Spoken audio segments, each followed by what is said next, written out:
Assalamualaikum warahmatullahi wabarakatuh. Hai teman-teman, perkenalkan nama saya Nauratuddini. Saya dari program studi pendidikan anak usia dini. Saya mahasiswa semester 2, unit 1.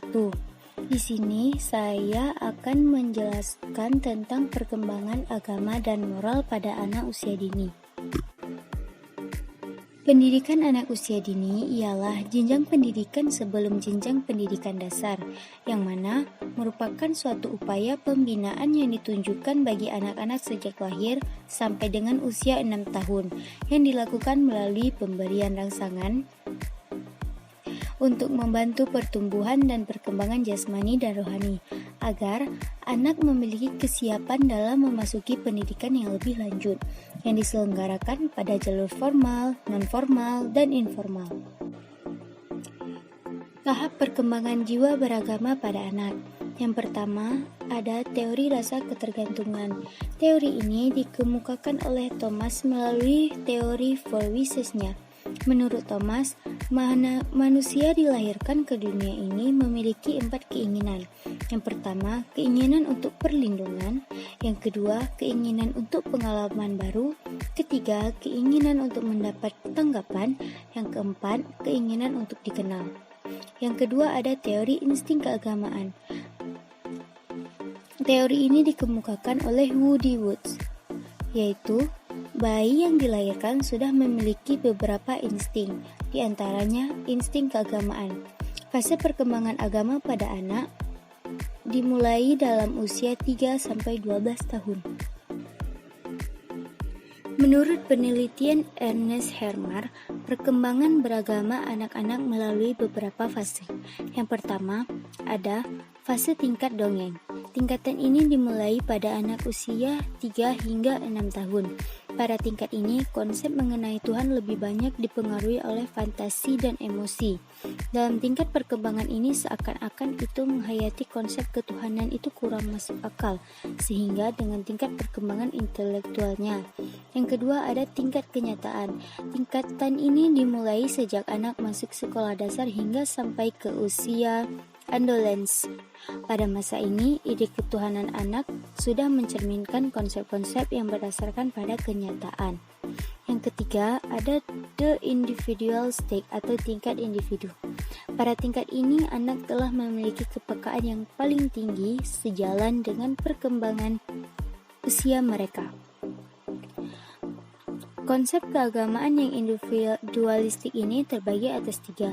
Yang pertama, konsep ketuhanan yang kontroversial dan formatif, dengan dipengaruhi sebagian kecil fantasi. Yang kedua, konsep ketuhanan yang lebih murni dengan dinyatakan dengan pandangan yang bersifat personal atau perorangan. Yang ketiga, konsep ketuhanan yang bersifat humanistik. Pendidikan agama bagi anak-anak ada 3. Yang pertama, pendidikan keluarga. Pendidikan keluarga itu pendidikan di dalam lingkungan keluarga kita. Yang kedua, pendidikan kelembagaan formal. Pendidikan kelembagaan formal itu kayak misalnya sekolah dasar, SMP, ataupun MAN. Yang ketiga, ada pendidikan di masyarakat. Sifat dan minat beragama pada anak.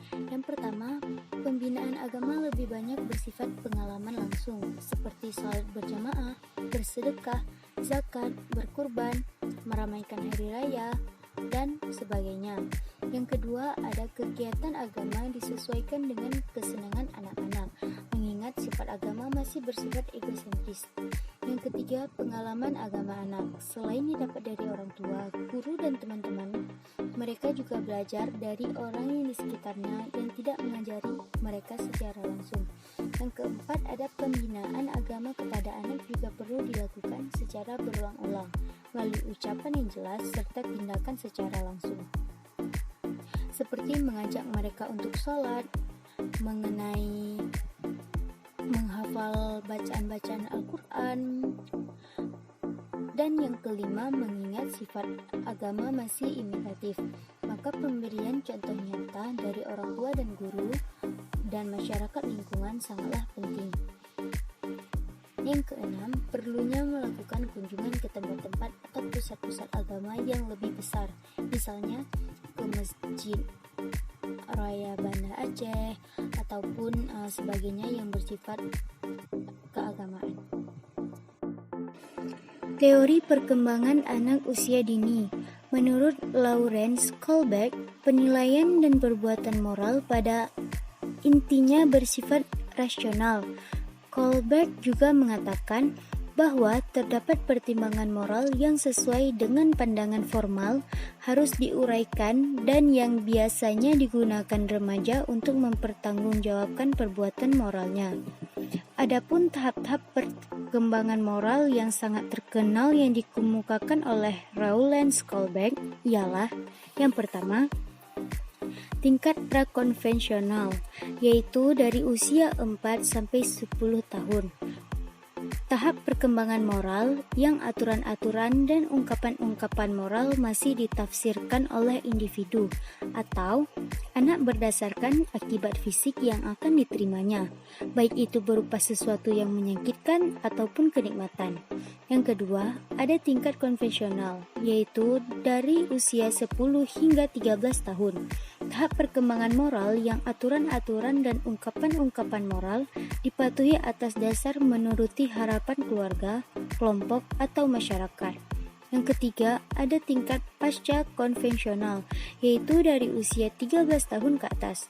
Tahap perkembangan moral yang aturan-aturan dan ungkapan-ungkapan moral dirumuskan secara jelas berdasarkan nilai-nilai dan prinsip moral. Permasalahan perkembangan agama dan moral pada anak. Yang pertama, keluarga. Jika anak-anak tumbuh dan berkembang dalam kehidupan yang diwarnai oleh pelanggaran terhadap hak orang lain, kekerasan, pemaksaan, ketidakpedulian, keracunan antara benar dan salah, baik dan tidak baik, perilaku yang boleh dan tidak boleh digunakan.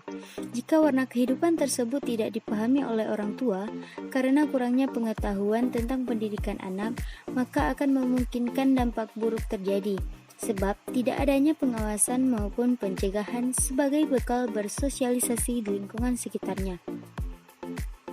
Yang kedua, manajemen kelas. Beberapa penelitian menemukan fakta bahwa anak yang sering berbuat onar dalam kelas biasanya memiliki suatu masalah yang berkaitan dengan keluarganya.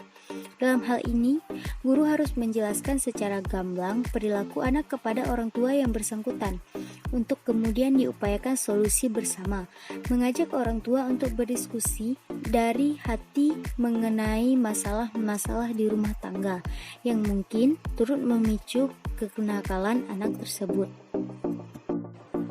Demikian yang saya sampaikan. Jika ada kata salah, saya minta maaf. Saya akhiri dengan wabillahi taufiq wal hidayah. Wassalamualaikum warahmatullahi wabarakatuh.